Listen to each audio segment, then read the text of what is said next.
Plumes of rancid smoke rose from the charred rubble that used to be the peaceful village of Zentra. The brutal human invaders impassively surveyed the devastation their weapons had wrought. Ever since they burst onto the galactic scene, these bipedal pink skins from the distant Sol system had carved a bloody swath across the stars with their insatiable lust for violence, forcing all in their path to either submit to their will or face total annihilation.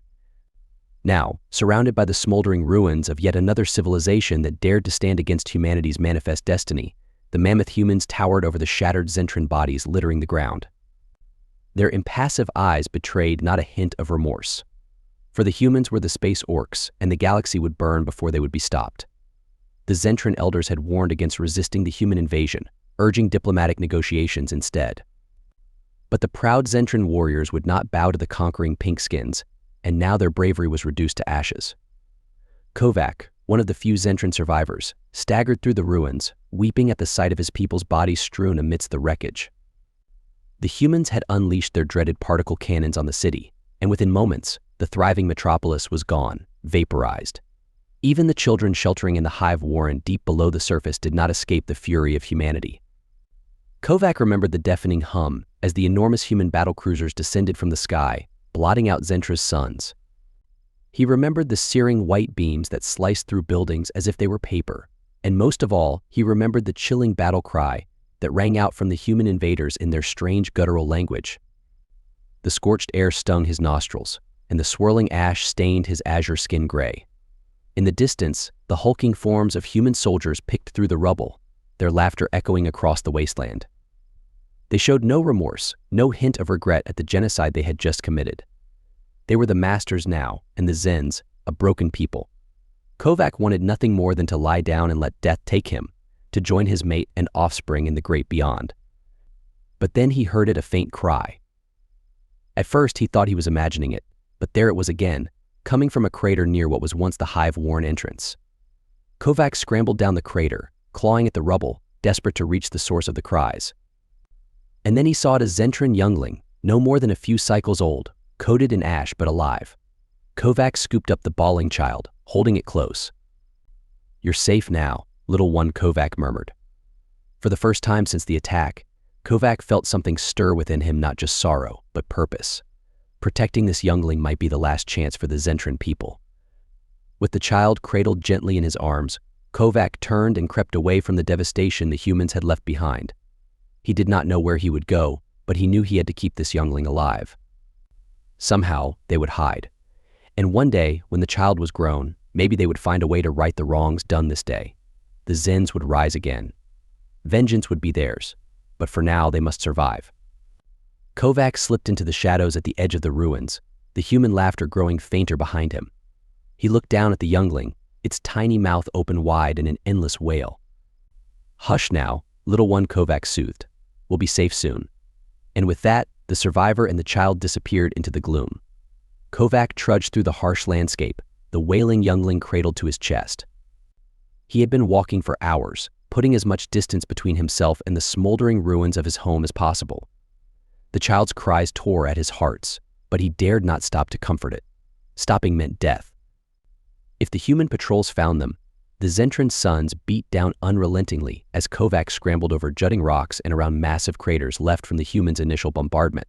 He had no food or water. The humans had obliterated the Zentran granaries and aqueducts in the first wave of the attack. Survival would depend on slipping past human blockades to reach one of the few remaining forest oases on the outskirts of the wastelands. It was a slim hope, but it was all Kovac had left. By nightfall, Kovac's legs ached and his mouths were parched. The child, too, had gone silent, its cries reduced to soft mewls of distress. Kovac found a small cave carved into the side of a mesa and ducked inside its shadowy interior, collapsing in exhaustion. He held the child to his chest, listening to its faint heartbeat and labored breathing. It needed food and water soon, or it would perish. Then the last hope for the Zentran race truly would be lost. Kovac shuddered at the thought. He had to go on, if only for this tiny life cradled in his arms. At dawn, Kovac emerged, bloodshot eyes peering across the windswept plains. In the distance, he spotted them telltale plumes of dust kicked up by approaching vehicles. A human patrol. Kovac's heart hammered in his chest as he darted back into the cave, crouching low and straining to hear the sounds of encroaching danger over the child's frail cries. The roar of engines grew louder as the human vehicles neared. Kovac held his breath, then slowly exhaled in relief as the roar began to fade. The humans were continuing their search, oblivious to the hidden Zentran survivor. Once the sound of engines had dwindled to silence, Kovac stumbled out of the cave and continued his desperate trek. By the next day, the gaunt and haggard Zentran could go no further.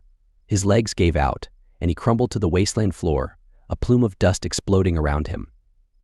The child tumbled from his arms, its wails piercing Kovac's consciousness as his vision began to tunnel. Was this how it would end?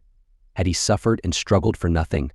As Kovac spiraled into despair, he became aware of new sounds filtering through his delirium. Not the dreaded engines of human vehicles, but the gentle gurgle of flowing water. Kovac forced himself to rise, clutching the whimpering child. There, just ahead, a sparkling oasis, likely fed by underground aquifers the human bombardment had not reached.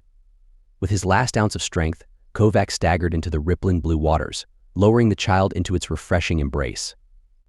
As the life-giving liquid cooled Kovac's cracked hide and parched mouths, he dared to hope again. The child splashed and cooed, its strength renewed by the oasis. Sheltered by swaying fronds heavy with juicy fruits, the pair drank and ate their fill. Perhaps if the humans did not find this place, there was a chance after all. Kovac did not know how long they could survive here, but for now, they had water, nourishment, and shelter. The exhausted Zentran settled against the oasis's rocky edge, the now sleeping child cradled in his arms. As the twin suns sank below the horizon, Kovac gazed up at the glittering band of stars arching overhead. Somewhere up there was the human homeworld, that distant place called Earth, responsible for the destruction of his people. One day we will have justice, little one Kovac murmured as he traced his fingertip over the child's tiny face. One day our people will return. But until then, we wait, we survive, and we remember. Kovac leaned back and closed his eyes, the gentle lapping of the oasis waters soothing his spirit. They had found refuge for today. Tomorrow's struggles could wait until the new suns dawned. With the child sleeping peacefully, Kovac allowed himself to slip into restless dreams. His slumber was plagued by visions of the human attack, the searing beams slicing through buildings, the panicked screams of Zens fleeing through the streets, the cruel laughter of the human invaders as they slaughtered all in their path. Kovac tossed and turned, haunted by the memories. He awoke with a start sometime later, hearts racing, as he tried to shake off the lingering nightmare. Dawn was just beginning to creep over the horizon. Kovac gently lifted the still sleeping child and tucked it against his chest. He would need to venture out from the oasis soon to forage for food. The fruit they had feasted on the day before would not sustain them forever. But Kovac hesitated, anxiety gnawing at his guts. What if the humans were waiting beyond the fronds, weapons drawn? Steeling himself, Kovac slowly emerged from the oasis's shelter. He turned his eyes upward, nervously scanning the pale morning sky for any sign of human cruisers. But the only objects marring the expanse of pink were a few wispy clouds drifting lazily past the rising suns. Kovac crept forward, senses straining for the telltale roar of engines over the gentle gurgle of oasis waters. He could detect no signs of the dreaded invaders. Perhaps they had not discovered this sanctuary yet. Clutching the child tight, Kovac slunk across the open wasteland toward a crumbling ridge he had spotted in yesterday's travels. Reptilian avens sometimes nested in the cracks and crevices of these rock formations, providing eggs to sustain wandering scavengers. With fortune, Kovac would be able to gather enough to feed himself and the youngling. The trek was long and arduous under the beating suns, but Kovac dared not stop to rest. Only after the craggy ridge loomed before him did he duck into the sliver of shade at its base to catch his breath. The child had awakened by now and begun to fuss. Kovac soothingly stroked its head, tears producing a few drops of precious milk from his feeding gland to calm the youngling. Once the child had nursed its fill, Kovac scaled the ragged rocks, digging into crannies and cracks for any sign of aven nests. He let out a cry of delight as he pulled 2 large speckled eggs from a niche, tucking them safely into a pouch on his belt. This bounty would keep him and the child alive for several more days. Their food stores replenished, Kovac hurried back across the wastes toward the distant greenery marking the oasis. He wanted to be sheltered by its fronds again before the twin suns reached their zenith. But as he finally reached the oasis's rim, he froze. Through the gently waving leaves, he could see shadows shifting near the water. Kovac's heart seized. Had the humans found them? Despite his desperate hope, hardly daring to breathe, Kovac stepped forward until he had a clear view through the fronds. He nearly collapsed in relief at the sight that greeted him. It was not humans, but Zen's refugees cautiously emerging from concealment and approaching the oasis. Kovac stumbled into the open. His people turned, hands raised in fright, until they realized it was one of their own. Then their arms lowered and mandibles parted in joy, though they remained wary of danger. For now, the survivors embraced the hope of being united. After slaking their thirst in the cool waters, the refugees gathered to share their traumatic stories. All had harrowing accounts of escape and survival, but their tales kept circling back to one question: what were they to do now? The humans had taken everything from them: their homes, their families, their entire planet lay in ruins. The Zentran people's spirit had been shattered. Kovac listened solemnly, his own anguish reflected in their somber eyes. But as he gazed down at the sleeping child nestled safely in his arms, he knew that the time for hiding was over. This tiny being was the future of Zentra, and they would have to fight for its survival or die trying. "My friends," Kovac said, his quiet voice carrying clearly in the stillness, "I know you are afraid, lost, devastated. I too have suffered unimaginable horrors. But we cannot give in to despair." He lifted the child higher in his arms. "Here is our hope, fragile though it may be. While even one Zentran lives, we must continue on. We must fight not just to avenge our dead, but to rebuild our civilization." The group stared, silent, then one by one, mandibles parted in resolute approval. They would heed Kovac's call. Huddling close beneath the sheltering fronds, the refugees whispered plans late into the night. They spoke of finding weapons, gathering their scattered people, and one day facing the human conquerors again in combat. The humans' victory would not stand unchallenged. As the twin suns rose the next day over the huddled, determined survivors, Kovac allowed himself to feel the smallest flicker of hope. Though the fight ahead would be long and bitter, the Zentran people would have a future again. The child cooed in his arms, oblivious of the monumental struggle its people faced. "Yes," Kovac thought, gazing at its innocent face, "we will fight for you, little one. We will never surrender." The Zentran refugees had a new fire within them now, fueled by desperation and a shred of hope. More arrived at the oasis each passing day, drawn by whispered tales in the wastelands of water, shelter, and company. They worked together, scouring the barren plains for anything of use: scattered technology looted from the rubble of Zentran cities, bits of salvage fallen from human transports. One scanner array they recovered was old but still functional. Though its range was limited, it finally gave them some warning of approaching human ships. The band of survivors grew, and soon Kovac's role became clear. With his resolute spirit and protective love for the orphan child, others instinctively looked to him for guidance. He became their de facto leader, organizing efforts to gather food and resources. They even managed to bring down several large reptilians, providing meat to supplement their meager diet. But still, their existence remained fragile. Kovac knew they could not hide at the oasis indefinitely. The humans would inevitably discover them, likely when it was too late to mount any defense or escape.